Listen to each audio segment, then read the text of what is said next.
Budak tuh apa bolak-balik dari tadi? Tahu bang, panjang bang. Panggil dia. Bang, sini yuk. Ngapu kak? Kau ngapa budak mandir dari tadi? Aku nyata umroh kak, tapi mahal galo. Emang kau ada duit berapa? Ini nah. 5 juta tuh bang. Macam tahu kan? Ya sudah, ini gampang. Sini gue.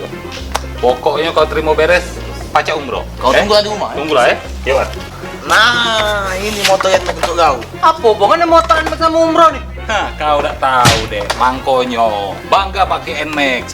Produk nasional sekarang sudah go internasional. Kau udah tahu kemarin ada yang pergi umroh naik NMAX ini yang dari Jambi itu. Aduh kak, bukan aku nak galak kak motoran mek nih. Tapi umroh di dalam nih no. Apa bi?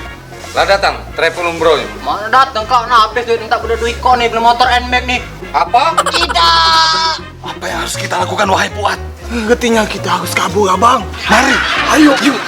Yamaha, semakin di depan. Gaspol.